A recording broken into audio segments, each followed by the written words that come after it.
ನೋಡಿ, ಯತ್ನಾಳ್ ಅಲ್ಲಿ ಪ್ರತಿಭಟನೆ ಶುರು ಮಾಡೇ ಬಿಟ್ಟರು. ಜನಗಳು ಕೂಡ ಸೇರಿದ್ದಾರೆ. ನೀವು ನೋಡಿದ್ರಿ, ಅವರೇ ಹೇಳಿದ್ರು, ನೋಡಿದ್ರಾ ಹೆಂಗೆ ಜನ ಸೇರಿದ್ದಾರೆ ಅಂತ ಅಂದ್ಬಿಟ್ಟು.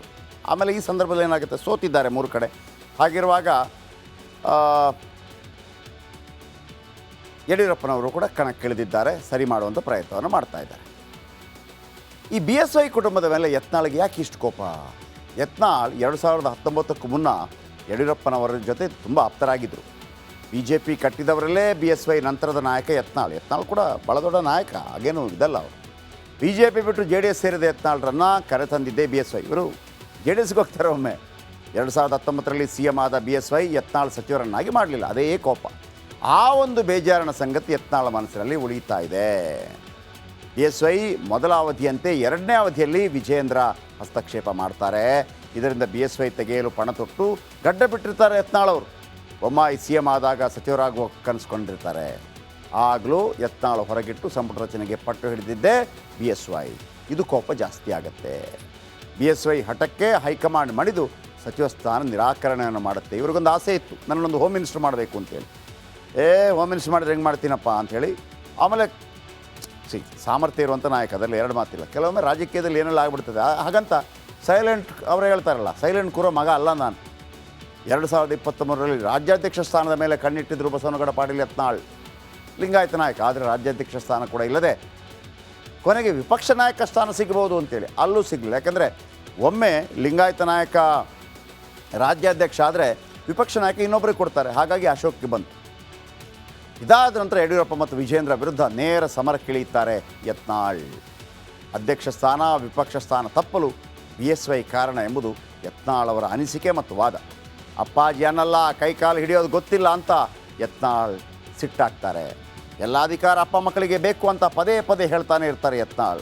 ಹೀಗಾಗಿಯೇ ರಾಜ್ಯಾಧ್ಯಕ್ಷರಾದ ವಿಜೇಂದ್ರ ವಿರುದ್ಧ ಕೂಡ ಯತ್ನಾಳ್ ಸಮರ ಸಾರ್ತಾ ಇದ್ದಾರೆ. ನಾವು ಹೋರಾಟ ಮಾಡಿ ಪಕ್ಷ ಕಟ್ಟಿದರೆ ವಿಜೇಂದ್ರ ಅಧಿಕಾರ ಅನುಭವಿಸ್ತಾರೆ. BJPಯಲ್ಲಿ BSY ಕುಟುಂಬದ ಪರ್ಯಾಯ ರಾಜಕಾರಣಕ್ಕೆ ಶತಪ್ರಯತ್ನವಾಗ್ತಾ ಇದೆ. ಯತ್ನಾಳ್ಗೆ ಸಾವುಕಾರ್, ಸಿಂಹ, ಲಿಂಬಾವಳಿ, ಜೊಲ್ಲೆ, ಬೆಲ್ಲದ ಸಾಥ್ ಕೊಟ್ಟಿದ್ದಾರೆ. BSY ಬಣದಲ್ಲಿದ್ದ ಯತ್ನಾಳ್ ದಿನೇ ದಿನೇ ಸಂತೋಷ್ ಬಣಕ್ಕೆ ಜಂಪ್ ಆಗ್ತಾ ಇದ್ದಾರೆ.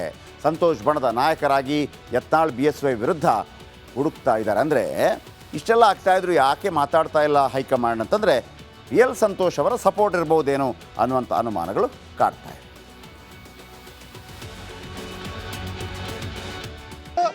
ಹಿಂದೂಗಳು ನಮ್ಮ ಜೊತೆಗಿದ್ದಾರೆ. ಇದು ಏನು, ಇದು ಜರ್ಮನ್ ಹಿಟ್ಲರ್ ಆಡಳಿತ ಇಲ್ಲ. ಇದು ಜನಪರ ಹೋರಾಟ, ಸ್ವಯಂ ಪ್ರೇರಣೆಯಿಂದ ಬರ್ತಾರೆ. ಸರಿಗ ತಮ್ಮ ಈ ಒಂದು ಹೋರಾಟದ ವಿರುದ್ಧ ರಾಜ್ಯ BJP ನಾಯಕರೇ ಆಕ್ರೋಶ ವ್ಯಕ್ತಪಡಿಸಿ ಶಿಸ್ತು ಕ್ರಮ ತೆಗೆದುಕೊಳ್ತೀವಿ ಅನ್ನುವಂಥದ್ದು ಒಂದಷ್ಟು ವಿಚಾರ. ಶಿಸ್ತು ಕ್ರಮಕ್ಕೆ ಇದು ಮಾಡ್ತೀವಿ ಕೋರ್ ಕಮಿಟಿಯಲ್ಲಿ. We don't care. ಕೇಂದ್ರ ನಾಯಕರಿಗೆ ಕೂಡ ಶಿಫಾರಸು ಮಾಡ್ತೀವಿ.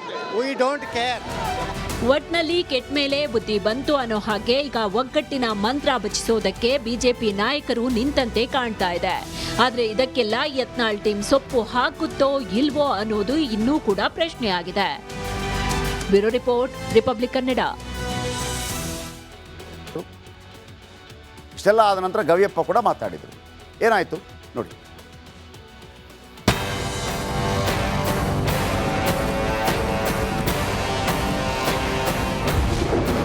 PPL ಬಳಿಕ ಮುಂದಿನ ಟಾರ್ಗೆಟ್ ಗ್ಯಾರಂಟಿನ.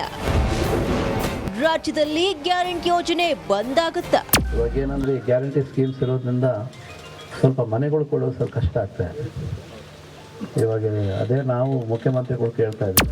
ಕೇಳಿದ್ರಲ್ವಾ, ಇದೇ ಮಾತು. ಕಾಂಗ್ರೆಸ್ ಶಾಸಕ ಗವಿಯಪ್ಪ ಆಡಿದ ಇದೇ ಮಾತು ರಾಜ್ಯದಲ್ಲಿ ಹಲ್ಚಲ್ ಎಬ್ಬಿಸಿದೆ.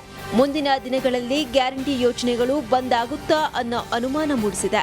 ಕಾರಣ ಖುದ್ದು ಶಾಸಕರೇ ಗ್ಯಾರಂಟಿ ಬಂದ್ಗೆ CM ಸಿದ್ದರಾಮಯ್ಯಗೆ ಮನವಿ ಮಾಡೋಕೆ ಮುಂದಾಗಿದ್ದಾರೆ.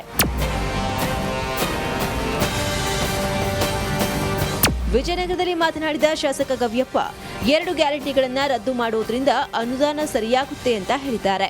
ಇಷ್ಟೇ ಅಲ್ಲ, ಫ್ರೀ ಬಸ್ ಸೇರಿ 1-2 ಗ್ಯಾರಂಟಿಗಳನ್ನ ನಿಲ್ಲಿಸಲು CMಗೆ ಮನವಿ ಮಾಡುವುದಾಗಿ ಹೇಳಿದ್ದಾರೆ. ಏನಂದ್ರೆ ಗ್ಯಾರಂಟಿ ಸ್ಕೀಮ್ಸ್ ಇರೋದ್ರಿಂದ ಸ್ವಲ್ಪ ಮನೆಗಳು ಕೊಡೋದು ಸ್ವಲ್ಪ ಕಷ್ಟ ಆಗ್ತಾ ಇದೆ. ಇವಾಗ ಅದೇ ನಾವು ಮುಖ್ಯಮಂತ್ರಿಗಳು ಕೇಳ್ತಾ ಇದ್ದೀವಿ. ಸ್ವಲ್ಪ 2-3 ಈ ಗಾಡಿನಲ್ಲಿ ಅಡ್ಡಾಡೋದು, ಸ್ವಲ್ಪ ಯಾವ 1-2 ಯಾವ ಬೇಕಾಗಿಲ್ಲ ಅಂತ ತೆಗೆದುಬಿಟ್ಟು ಮನೆಗಳು ಕೊಟ್ರಿ ಅಂತ ಹೇಳ್ಬಿಟ್ಟು ಕೇಳ್ಬೇಕು ಅಂದ್ಕೊಂಡಿದ್ದೀನಿ. ನೋಡೋಣ ಅಂತ ಮುಖ್ಯಮಂತ್ರಿಗಳು ಅವರು ತೀರ್ಮಾನ ಅವ್ರ ಮೇಲೆ ಬಿಟ್ಟಿದ್ದು. ಅವ್ರು ಏನು ತೀರ್ಮಾನ ಮಾಡ್ತಾರೆ ಅದಕ್ಕೆ ನಾವು ಭದ್ರವಾಗಿರ್ತೀವಿ. ಅದು ಯಾವಾಗ ಶಾಸಕ ಗವಿಯಪ್ಪ ಅವರ ಮಾತು ಹಲ್ಚಲ್ ಎಬ್ಬಿಸಿತೋ ತಕ್ಷಣ ಎಚ್ಚೆತ್ತುಕೊಂಡ ಶಾಸಕರು ನಾನು ಆ ರೀತಿಯಾಗಿ ಹೇಳಲಿಲ್ಲ ಅಂತ ಶಾಸಕರು ಯೂಟರ್ನ್ ಹೊಡೆದಿದ್ದಾರೆ. ಗ್ಯಾರಂಟಿ ಬಗ್ಗೆ ನಾನು ಯಾವತ್ತಿಗೂ ಮಾತಾಡೋಂಗಿಲ್ಲ. ಅದೆಲ್ಲ ಕ್ರೆಡಿಟ್ ನಮ್ಮ ಕಾಂಗ್ರೆಸ್ ಸರ್ಕಾರ ಮತ್ತು ಸಿದ್ದರಾಮಯ್ಯ ಸಾಹೇಬ್ರಿಗೆ ಹೋಗುತ್ತಂತ ಹೇಳಲಿಕ್ಕೆ ನಾನು ಇಷ್ಟಪಡ್ತೀನಿ. ಇನ್ನು ಶಾಸಕ ಗವಿಯಪ್ಪ ಮಾತಿಗೆ ಸಿಎಂ ಸಿದ್ದರಾಮಯ್ಯ ಗರಂ ಆದ್ರು. ಡಿಸಿಎಂ ಡಿಕೆ ಶಿವಕುಮಾರ್ ಗ್ಯಾರಂಟಿಯನ್ನು ನಿಲ್ಲಿಸುವ ಮಾತೇ ಇಲ್ಲ, ಕಡ್ಡಿ ಮುರಿದ ಹಾಗೆ ಹೇಳಿದ್ರು. ಶಾಸಕರ ಅನುದಾನಕ್ಕೆ ಗ್ಯಾರಂಟಿ ಯೋಜನೆ ಕಡಿತ ಮಾಡಬೇಕು ಅಂತ ನಿಮ್ಮ MLA ಹೇಳಿದ್ದಾರೆ ಸರ್ ಗವಿಯಪ್ಪ. ಸರ್ ಗವಿಯಪ್ಪನವರು ಮತ್ತೆ ಗ್ಯಾರಂಟಿ ನಿಲ್ಲಿಸಿ ಅಂತ ಹೇಳಿದ್ದಾರೆ ಸರ್. ನೋಡಿ, ನನಗೆ ಗ್ಯಾರಂಟಿ ನಿಲ್ಲಿಸಿ ಅಂತ ಹೇಳಿದ್ದಾರೆ ಅನ್ನೋದು ನಂಬಿಕೆ ಇಲ್ಲ, ನನಗೆ ಹೇಳಕ್ಕಾಗಲ್ಲ. But if you has done, I will ask him to make an explanation. ಯಾವ ಗ್ಯಾರಂಟಿನೋ no question of changing, no question of withdrawing. It will continue, further continue. Guarantee ನಿಲ್ಲುತ್ತೋ ಇಲ್ವೋ, ಅದು ಶಾಸಕರಿಗೆ ಅನುದಾನ ಕೊರತೆ ಇರುವುದು ಎತ್ ಕಾಣ್ತಾ ಇರೋದಂತೂ ಸತ್ಯ. ಸುರೇಶ್, ರಿಪಬ್ಲಿಕ್ ಕನ್ನಡ, ವಿಜಯನಗರ. ಈಗಷ್ಟೇ ಸರ್ಕಾರ ಆಪರೇಷನ್ BPL ಕಾರ್ಡ್ ಮಾಡಿ ಕೈ ಸುಟ್ಕೊಂಡಿದೆ. ಈ ಬೆನ್ನಲ್ಲೇ ಗ್ಯಾರಂಟಿಗಳಿಗೂ ಸರ್ಕಾರ ಕತ್ತರಿ ಹಾಕತ್ತಾ ಅನ್ನೋ ಅನುಮಾನ ಪದೇ ಪದೇ ಈಗ ಮತ್ತಷ್ಟು ಹೆಚ್ಚಾಯಿತು. ಯಾಕಂದರೆ ಕಾಂಗ್ರೆಸ್ ಶಾಸಕರೊಬ್ಬರು ಗ್ಯಾರಂಟಿ ಕ್ಲೋಸ್ ಮಾಡಿ ಅನ್ನುವಂಥ ರೀತಿಯ ಹೇಳಿಕೆಯನ್ನು ಕೊಟ್ಟಿದ್ದಾರೆ. ಇದು ರಾಜ್ಯ ರಾಜಕಾರಣದಲ್ಲಿ ಸಂಚಲನ ಉಂಟು ಮಾಡಿತು. ಶಾಸಕ ಗವಿಯಪ್ಪ ಹೇಳಿಕೆ ದೊಡ್ಡ ಸಂಚಲನಕ್ಕೆ ಕಾರಣವಾಯಿತು. ನಂತರ CM ಮತ್ತು DCM ಕೂಡ ಇದಕ್ಕೆ ಪ್ರತಿಕ್ರಿಯೆಯನ್ನು ಕೊಟ್ಟರು. ಇಷ್ಟೆಲ್ಲ ಆದ ನಂತರ ಗವಿಯಪ್ಪ ಕೂಡ ಮಾತಾಡಿದರು. ಏನಾಯಿತು ನೋಡಿ.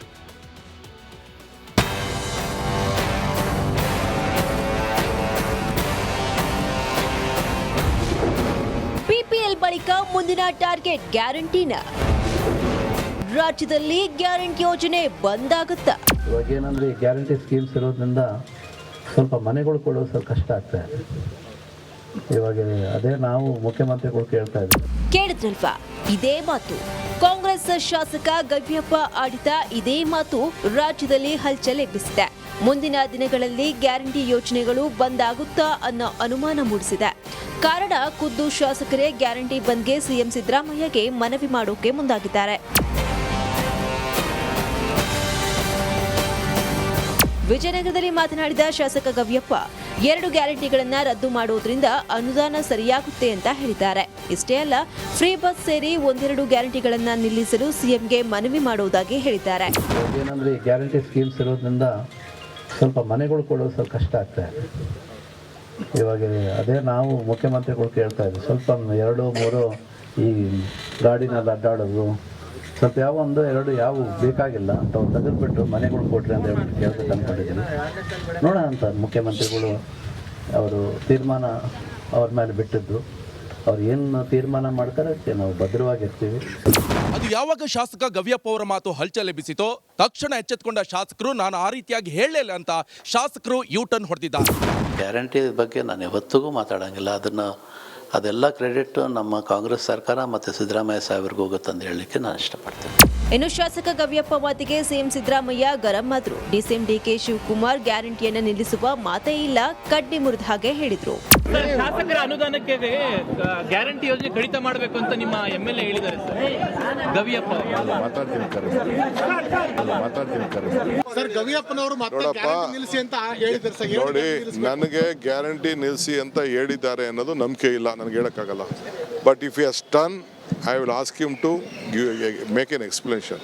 ಯಾವ ಗ್ಯಾರಂಟಿನೋ no question of changing, no question of withdrawing. It will continue, further continue. Guarantee ನಿಲ್ಲುತ್ತೋ ಇಲ್ವೋ, ಅದು ಶಾಸಕರಿಗೆ ಅನುದಾನ ಕೊರತೆ ಇರುವುದು ಎತ್ ಕಾಣ್ತಾ ಇರೋದಂತೂ ಸತ್ಯ. ಸುರೇಶ್, ರಿಪಬ್ಲಿಕ್ ಕನ್ನಡ, ವಿಜಯನಗರ.